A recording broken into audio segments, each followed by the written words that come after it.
அலைக்கும். இன்றைக்கி ஈவினிங்கில் தான் விலாக் எடுக்க ஸ்டார்ட் பண்ணியிருக்கேன். இந்த மாங்காய் எங்கள் தோப்புலே காய்ச்சது.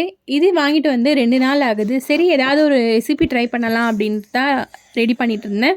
இது ஒட்டு மாங்கான்றதால இதில் எந்த ரெசிபி பண்ணாலுமே அது சூப்பராகவே வரும்.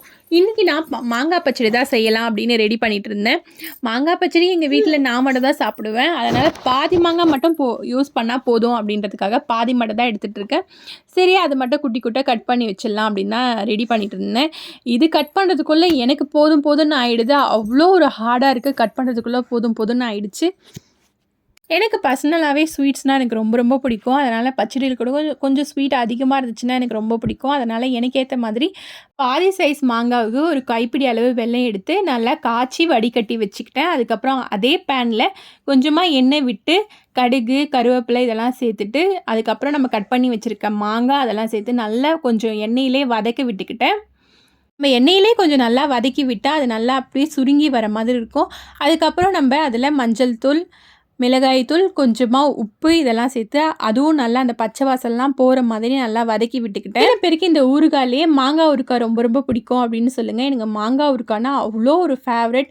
இந்த தயிர் சாதம், பழைய சாதம் அதுக்கெல்லாம் எங்கள் வீட்டிலலாம் நல்லா மாங்காய் தோப்பு எடுப்பாங்க. அதனால் நிறைய மாங்காய் வரும். அது என்ன பண்ணுவோம், அப்படியே ஊறுகாய் போட்டு வச்சுட்டு வருஷம் ஃபுல்லாக சாப்பிடுவோம்.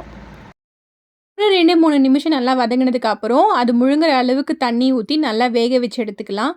மாங்காய் நல்லா வெந்ததுக்கப்புறம் கொஞ்சம் அந்த கரண்டி வச்சு அப்படியே மசிச்சு விட்டால் இன்னும் கொஞ்சமே நல்லாயிருக்கும். அதுக்கப்புறம் நம்ம காய்ச்சி வடிகட்டி வச்சுருக்க அந்த வெள்ளைப்பாகை சேர்த்து இன்னும் கொஞ்சம் நேரம் வேக விடலாம். மாங்காவை நல்லா குழஞ்சி வந்தால் டேஸ்ட்டு சூப்பராகவே இருக்கும்.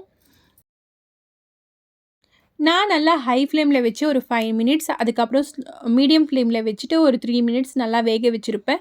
அது நல்லா சூப்பராகவே குழஞ்சி வந்திருக்கு. டேஸ்ட் அட்டகாசமாக இருந்தது. உங்களில் எத்தனை பேருக்கு மாங்காய் பச்சடி பிடிக்கும் அப்படின்னு கமெண்டில் ஷேர் பண்ணுங்கள். நான் குக்கிங்கில் அவ்வளோவா எக்ஸ்பர்ட்லாம் இல்லை. எனக்கு தெரிஞ்சதை வச்சு நான் சமைப்பேன். ஆனால் அது சூப்பராகவே இருக்கும். அதுக்குன்னு எப்பயுமே சூப்பராக வரும் அப்படின்னு சொல்ல முடியாது. நிறைய தடவை சொதப்பியும் இருக்குது. ஒரு 10ல் 7 தடவை நல்லா வந்துச்சுன்னா 3 தடவை சொதப்பிடும். அது வந்து ஃபேக்ட். அது யாருமே மாற்ற முடியாது. இந்த வீடியோ உங்களுக்கு பிடிச்சிருந்தா லைக் பண்ணுங்கள், கமெண்ட் பண்ணுங்கள், ஷேர் பண்ணுங்கள். என்னோடய வீடியோஸ் உங்களுக்கு பிடிச்சிருந்தா சேனலை சப்ஸ்கிரைப் பண்ணுங்கள். தேங்க்ஸ் ஃபார் வாட்சிங் my videos. Bye guys. Thank you all.